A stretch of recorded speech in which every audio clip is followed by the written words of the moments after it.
here. So I just want to say thank you guys for that. We are in Matthew chapter 25 today, and we have a German Shepherd dog named Ranger. And I've told you guys about Ranger before. Ranger, he's about 100 pounds, but he thinks he's a lap dog. I don't know if you guys have ever encountered a dog like that, or if you have a dog like that. But the thing about Ranger too is he's a really loving dog. Like, he's one of those dogs, and some of you have been to our house, and he's one of those dogs that if you're not a dog person, you're going to be like, can you just leave me alone? Because he just wants attention. He just wants to be loved. And like all dogs, whenever he gets a new toy or a new bone, he gets ecstatic. Like for Ranger, I'm not exaggerating. It's like the world stops. He gets a new toy or a new bone, and that has all of his attention. And sometimes Ranger, when he gets a new toy or a new bone, I'll come up and I'll sit right next to him. And Ranger starts moaning at me. Like, why? And then he starts doing this little growl, but it's not a growl that says, I'm going to bite you, but it's a growl that says, leave me alone. You know what I mean? And it's kind of unusual because Ranger loves me. Like, I've had Ranger since he was a pup. Ranger follows me around. I'll be laying in bed, and Gina's like brushing her teeth to get ready for bed, and Ranger will come up and lay right next to me in the bed in her spot, and she has to like make him move. Like, Ranger, he's around me all the time.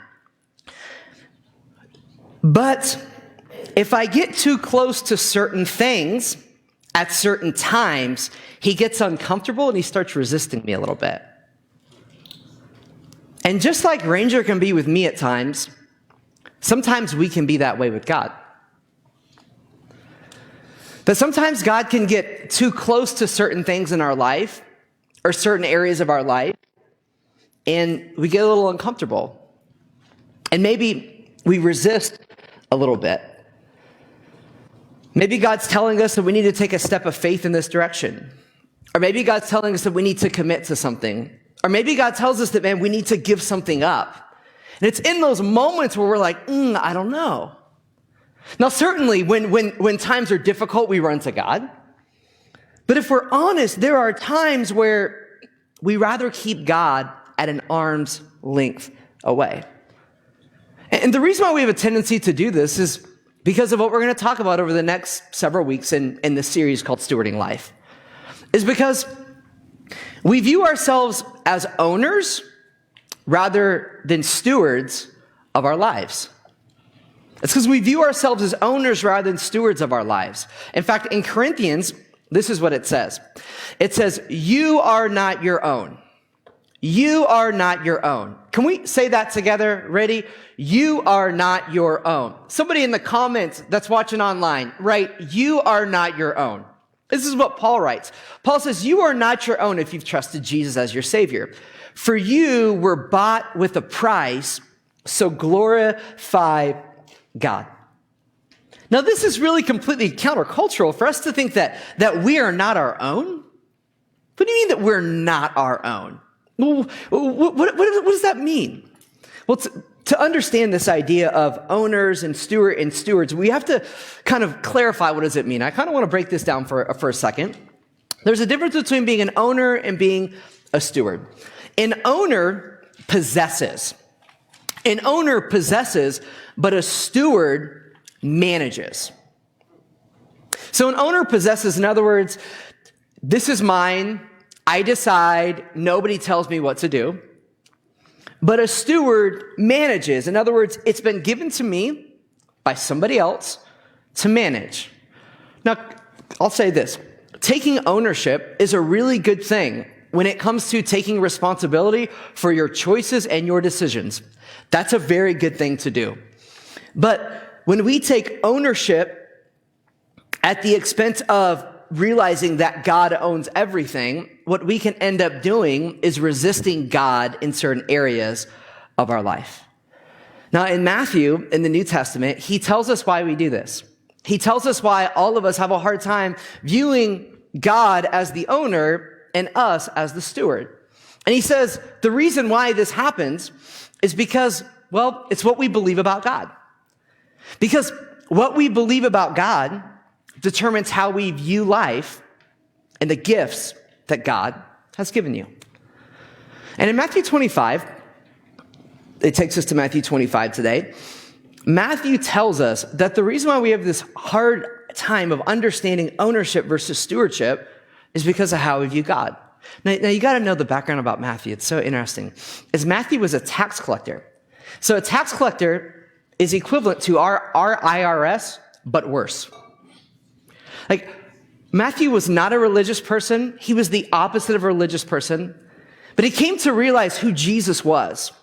And when he came to realize who Jesus was and decided to follow Jesus, it literally changed everything about Matthew.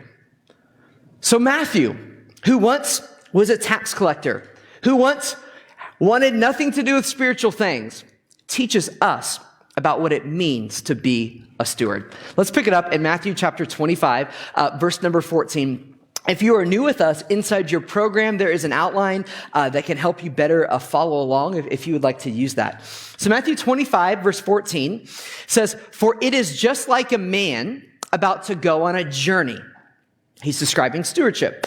"He called his own servants and entrusted his possessions to them." So this is a man, he's going to go on a trip. So he calls all his servants. He says, "Hey, I want you to come here, I want you to come here, I want you to come here." What he's going to do is he's going to entrust. Now, this word entrust, this is a very important word. Because what entrust means is he's going to give to his servants. He's going to entrust them his wealth. And he expects them to treat that the way he would treat that.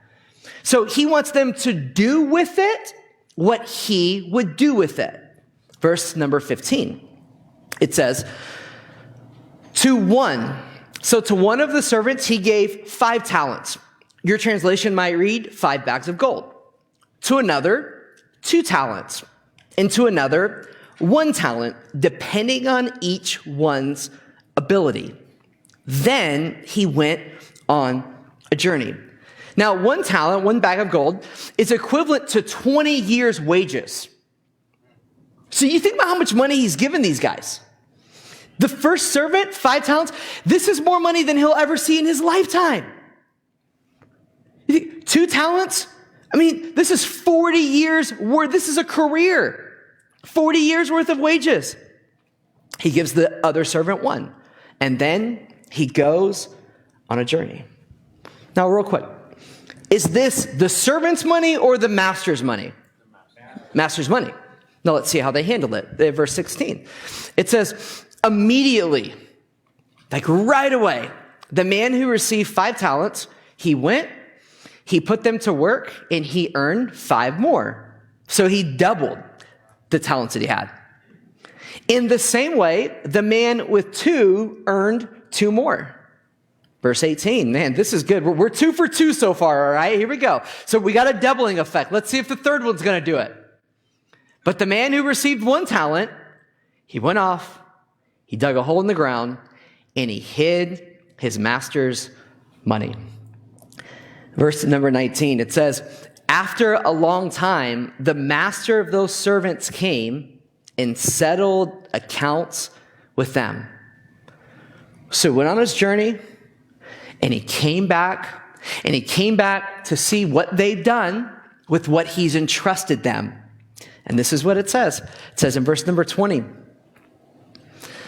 the man who had received 5 talents approached, presented 5 more talents, and said, Master, you gave me 5 talents. See, I've earned 5 more talents. Master, you gave me this opportunity. Look what I did with it.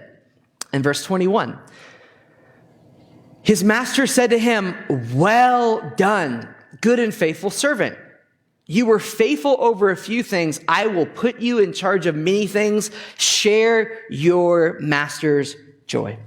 In verse 22, the man who had 2 talents also approached the servant. The man approaches the master and says, Master, you gave me 2 talents. See, I've earned 2 more talents. Verse number 23. It says, his master said to him, well done, good and faithful servant, for you were faithful over a few things. I will put you in charge of many things. Share your master's joy. The first two servants, they were given something and they stewarded it well. But check out this last servant, verse 24. It says, the man who received 1 talent also approached and said, Master, I know you. You're a harsh man. You're reaping where you haven't sown and gathering where you haven't scattered seed. Verse 25. So I was afraid and went off and hid your talent in the ground. See, you have what is yours. Have you ever blamed somebody for something, or maybe you made an excuse for something? You've done that in your life? So when I grew up in our house, there was like a fundamental rule that our family lived by, is that our parents took a nap on Sunday afternoon. Anybody take a Sunday afternoon nap? Okay, so we'd go home. My mom would have like something in the crock pot or something. We'd all have a family meal. We'd all sit around the table and eat. Sometimes we'd go out to eat with friends, very rarely, but we would have a family meal. And then my parents would go take a nap. And me and my sister, we had one job. Our job was to do the dishes. And now my mom and my dad, they would say, listen, we don't care how you guys divide it up. We don't care who, because we had a dishwasher. Now, some of you guys are like, that's cheap. That's cheating. You had a dishwasher. But my parents were like, we don't care who empties the dishwasher, who fills it, who cleans the table, who puts the food away. You guys just figure it out. So that was our Sunday afternoon. This is what we were supposed to do. Now, my sister's 2 years younger than me. So, of course, we wanted to make sure that nobody did any more work than the other one. I mean, we almost like counted the dishes, right? But there were a couple times where we couldn't figure it out. And we just decided, you know what? We're just going to go watch TV. Okay, so we just go watch TV. And there were a couple other times where we were like, let's just watch TV now, and then we'll just figure it out later. Like, we'll just do it later. Now, on some of those times, my mom would come down the hallway before we would finish the dishes. That was a bad thing. And she would always wake up before my dad because our church, there was a choir practice late Sunday afternoon. So she would come down, and when I saw my mom, it was a bad thing if the dishes weren't done. Like, it was a really bad thing. And the first thing that I would do when my mom would come down, and she would just have that look of like partial disappointment and like partial disgust, the first thing I did was blame my sister. In fact, let's take a poll. Did any of you in here have siblings growing up and you didn't do anything wrong? It was always your siblings' fault? Anybody here like that? So you guys can relate to my story, okay? So I would always blame my sister. I was such a good big brother, as you guys can tell. Big brother of the year. I would always blame her. But you think that my mom let me off the hook that easy?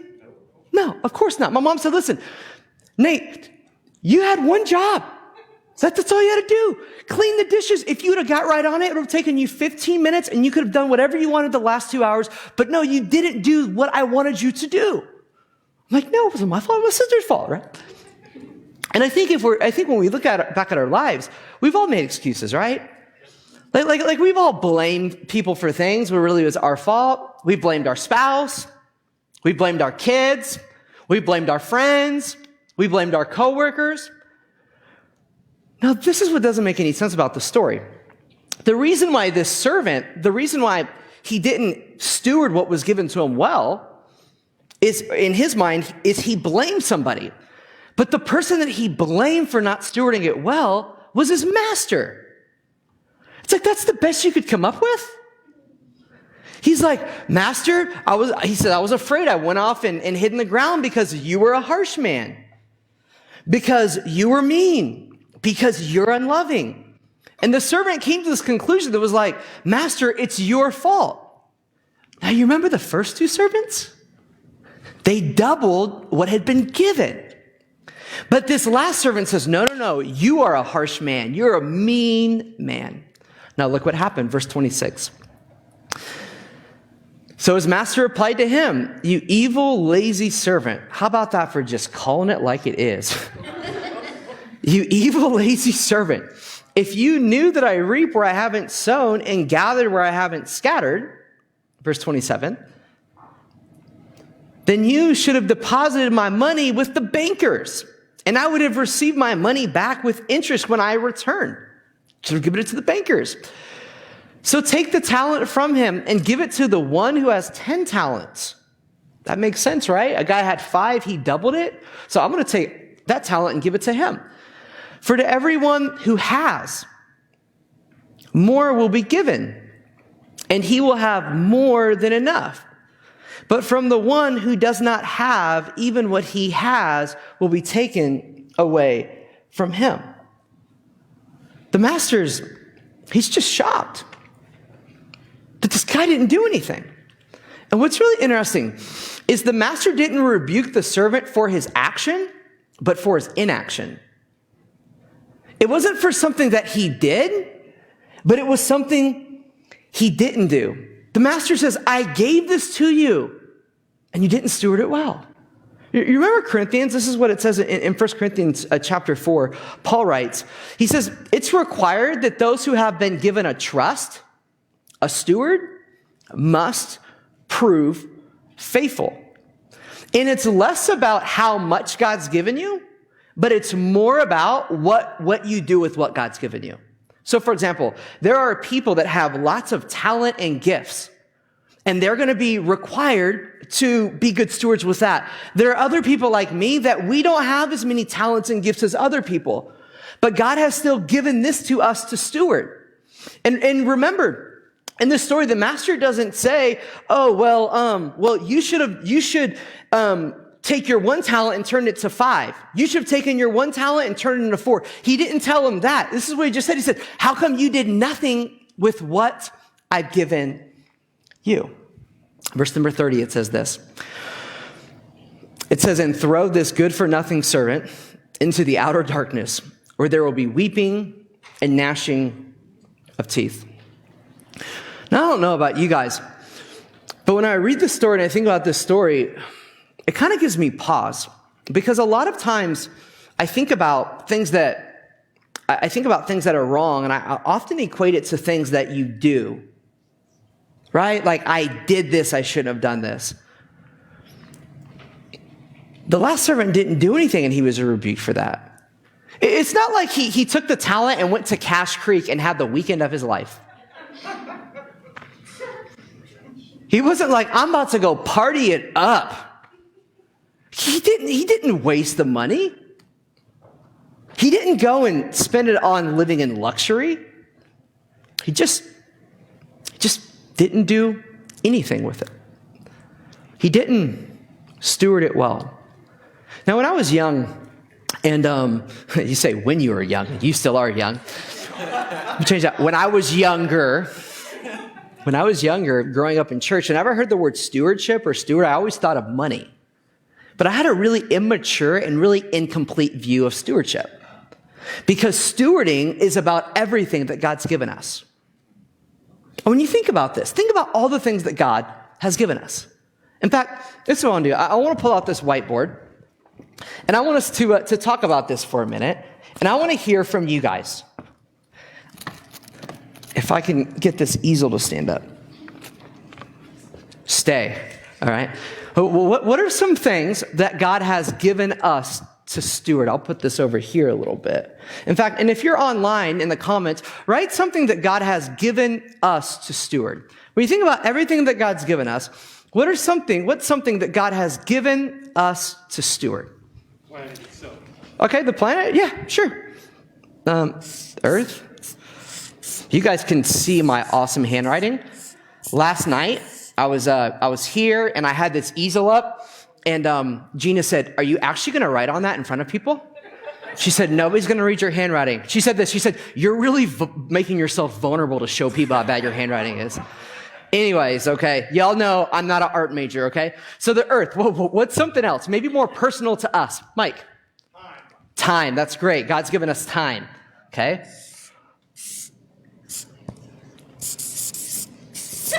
Time. Selena? Family, okay. Family, right? And with family, we could say kids.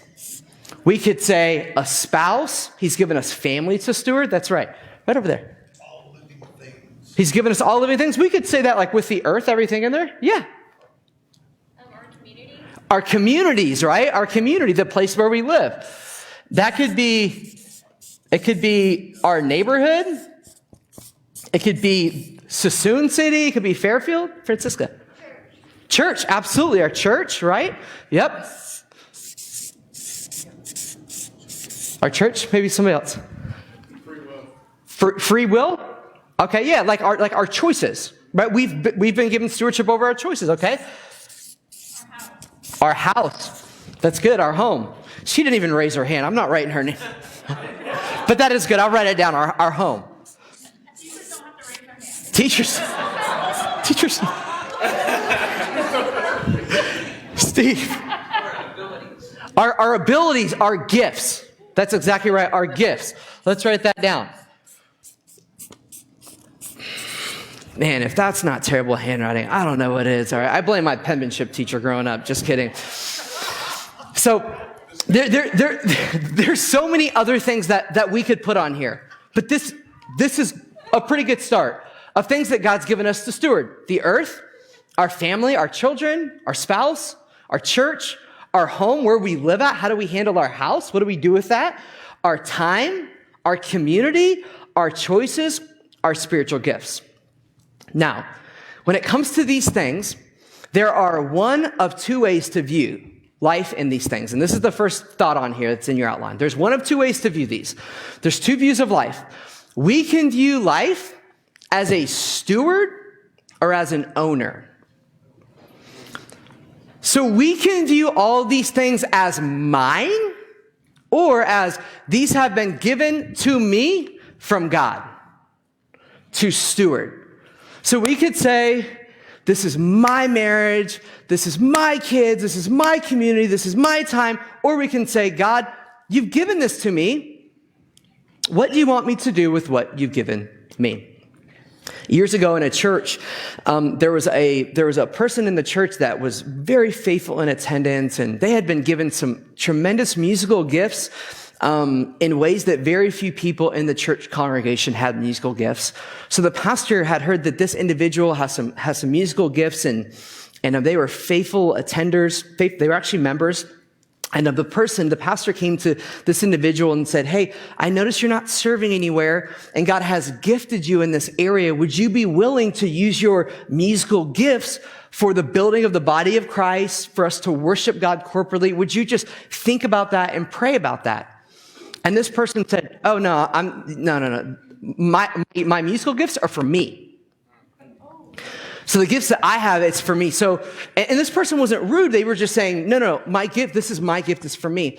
They said, this is my hobby. So what I do for myself is I play music, and I don't share that with anybody else. It's all mine. And the pastor said, well, would you think about it? Would you pray about it? And the person's like, I'll pray about it, but I'm not going to do anything. Like, this is my gift. And this person for years sat in the back of an auditorium as one of the most gifted musicians in the whole congregation and never used their gift. Why? Because they saw themselves as an owner and not a steward. Now, this is the mindset between an owner and a steward. Next slide. An owner asks, what do I want to do with what I have? A steward asks, what does God want me to do with what he's given me? What do I want to do with what I have? So what do I want to do with my family, with my kids, with time, with the community, with my choices, with my gifts, with my house? What do I want to do? This is what a steward says. A steward says, what does God want me to do with what he's given me? And these are completely opposite ways of viewing life. I have a mentor that's pastored for over 40 years in Texas, and he just last year in 2020 passed off the church that he pastored for 40 years to a younger man. And this man, the pastor that just passed it off, he's about 70 years old now, and has faithfully served and labored and made an incredible difference. And you would think that now that he's pastored for that long, now he would just kind of sit back in the rocking chair and travel and just kind of relax and just kind of put it in cruise control. And he actually was teaching not too long ago in that church, and he was talking about this very thing. And he said, now I'm in the fourth quarter of my life, and I can't pastor like I did in the past, but now I can do things that I couldn't do before. And he said this, he said, I intend on stewarding the fourth quarter of my life the exact same way I stewarded the earlier part of my life. And it's this, by saying, God, what do you want me to do with what you've given me? So this is what he does. He mentors and he pours into young church leaders and pastors like myself. Now he writes. Now he has a lot more one-on-one meetings with people, trying to teach them and disciple them in the ways of Jesus. And this is what this man has done. If this man would have said, okay, I'm retiring, I'm almost 70 years old, I'm just coasting the rest of my life and traveling, everybody would say, I get it. But he didn't do that. He said, God, I want to use my life however you want me to do it. Why? Because this man saw himself as a steward, not an owner. This is what I want to ask you this morning. How do you view your life? Do you view your life as a steward or as an owner? And number two, it really goes to this, how you view God. Because how you view God determines how you view stewardship. How you view God determines how you view stewardship. Why did the third servant not steward his resources well? Because he said, Master, you were a harsh man. You were hard. You were unloving. But the first two servants, they took their talents and they multiplied them. But all three of them had the exact same master. What was it? What was it? Stick with me, stick with me. What was it? It was their view of their master. It was how they saw their master. And how you view God determines how you view this idea of stewardship. If you think about the fact that Jesus came and died for you, and he gave his life on the cross for you, out of love for you, then there's only one logical conclusion, that he's faithful, that you can trust him, that he loves you. The fact that Jesus made himself completely vulnerable for us, it shows us who he is, and it shows us that he is trustworthy. Now, I'll be honest, there are times when people that claim to represent God will let us down. But God will never let us down. There are times when churches will let us down, but God will never let us down. There are times where we might be discouraged and like, man, what's going on? This is what we can do. We can look to God and God's goodness. And if you see God for who he is, you will be more than open to view yourself as a steward. You will look at all these different things. You will look at your resources. You will look at your time. You look at your community, your choices, your family, and you'll say, man, God, if you're that good of a God, then what do you want me to do with it? Here's something else too, is when you view yourself as a steward and not an owner, it takes the pressure off of you. Because when you own everything, it causes worry and stress, and I got to make this happen, and I got to figure this out. But if it's God, like, this is yours. What do you want me to do? It takes the pressure off. And what you believe about God determines how you view life and the gifts that God has given you. 2 questions, and we're done. And let's just be honest. Let's just be real. Question 1. Do you view yourself as a steward or an owner? Just think about it. Do you view yourself as a steward or an owner? When you look at everything that God's put in your hands, when you look at everything that God's given you, is it what do I want to do with that? Or God, What do you want me to do with that? And then the next question is this. What would be different in your life if you saw yourself as a steward?